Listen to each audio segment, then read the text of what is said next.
When you stop chasing a man, the first thing he feels isn't always panic. Sometimes it's confusion, not because he didn't notice you before, but because he got used to you being there, like the background music in his life. He didn't have to think about it, it was just there. And then one day, without a warning, the sound fades. At first he tells himself it's nothing. Maybe you're busy, maybe you're having a bad day. But there's this tiny itch in his mind now. Because men might not always show it, but they notice shifts.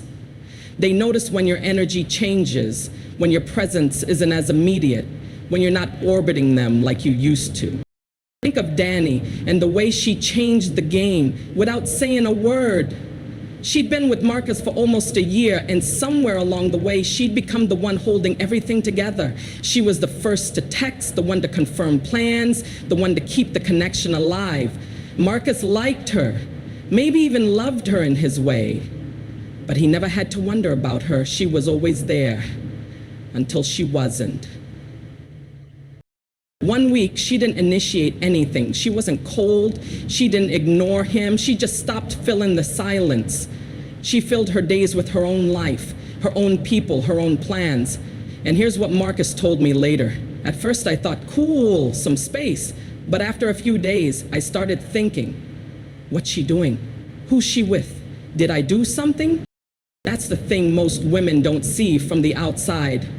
When you stop chasing, a man's mind starts working in ways it doesn't when you're right there. The certainty he had about you begins to soften. The questions begin, and questions are the seed of interest. Men aren't wired to obsess over what's fully secure. They're wired to pursue what feels valuable. And value is felt when there's some distance, some mystery, something they can't take for granted.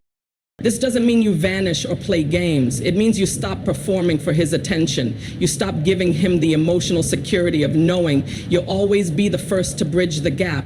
You let the gap breathe. And in that space, he starts to feel things he didn't before. Because here's the truth. When you're always the one reaching, he never has to. And when he never has to, he never learns what it's like to miss you. And when you stop chasing a man, his mind doesn't just notice the space, it starts filling it. At first, it's casual curiosity. He wonders what you're up to, if you're just busy or if something shifted. But the longer the quiet lasts, the more his thoughts start circling. And here's the secret. Men don't like to admit it, but uncertainty is one of the strongest triggers for attraction. I've seen this play out with women who didn't even intend to make a move. Take Harper, for example. She wasn't trying to teach him a lesson. She wasn't even thinking strategically. She just got tired. Tired of being the one to follow up, tired of making all the plans, tired of being the emotional engine of a relationship that was running on fumes. So she stopped. She answered when he reached out. But she didn't fill the silences. She didn't chase him into conversations. And she didn't apologize for living her life. She went to her yoga classes, her dinners with friends, her weekend hike. And that's when his mind started to spiral. He told her later, I didn't know where you were or what you were doing. It made me realize how much I'd been taking you for granted. That's what men often realize only in your absence, that your presence was never promised. See, when you're always available, always quick to respond, always initiating contact, a man doesn't have to wonder. And when he doesn't have to wonder, he doesn't have to work. But the moment you step back, his mind starts asking questions it never needed to before. Is she losing interest?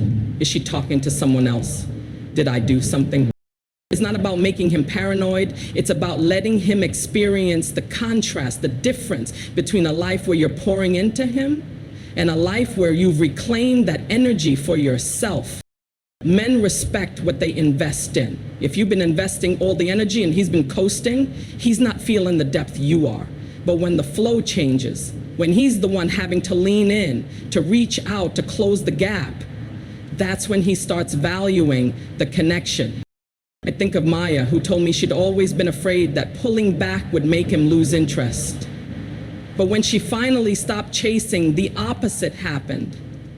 He started planning dates again. He texted her first thing in the morning. He showed up in ways he hadn't in months. And she realized something important. He was always capable of it. He just never had to be. This is the part that stings a little. Sometimes you pull back and he doesn't follow. And while that hurts, it's also clarity. Because a man who's truly invested won't let the space between you grow without trying to close it. If he lets it grow, you've learned something you needed to know. When you stop chasing, you stop carrying the relationship on your own shoulders. You stop cushioning him from the reality of what it feels like to lose your attention. And in that space, he either rises to meet you or he drifts away. And either way, you win. So the moment you stop chasing him, something begins to shift in ways he can't quite explain. At first, he tells himself it doesn't matter. You've probably just been busy. Then he notices he's thinking about you more than usual. He catches himself checking his phone for your name.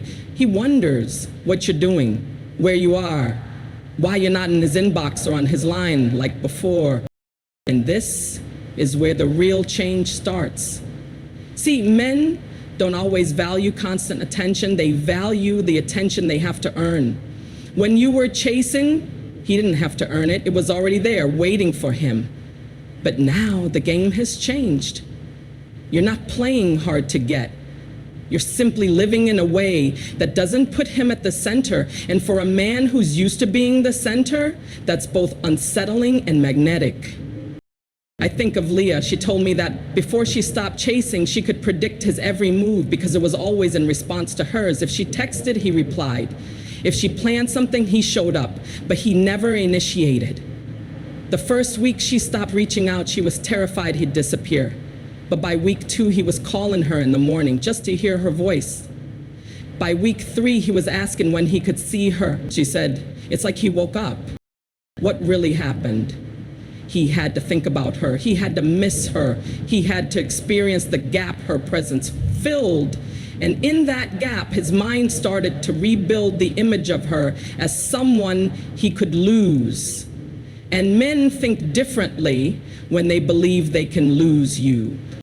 This isn't about manipulating his emotions. It's about allowing the natural balance of attraction to return. Relationships lose their spark when one person carries all the pursuit. When you step back, you're giving him the chance to step forward. If he does, you'll see it. If he doesn't, see that too. The silence you create when you stop chasing is not empty, it's full of answers. If he's thinking about you, you'll know by his actions.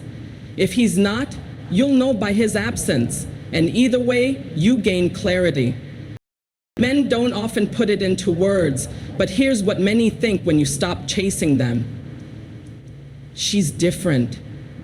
Not because you've suddenly become someone else, but because you've reminded him that you were never his possession. You were his privilege. And privileges can be lost. And maybe he'll rise to meet you, or maybe he'll fade out of your life. But whichever way it goes, you've given yourself something far more valuable than his attention. You're giving yourself back to yourself. Because the truth is, the man who truly wants you won't need you to chase him. He'll already be on his way to find you. And the one who doesn't, let him wonder. Let him regret. Let him remember the woman who stopped running and made him realize she was the one worth running after.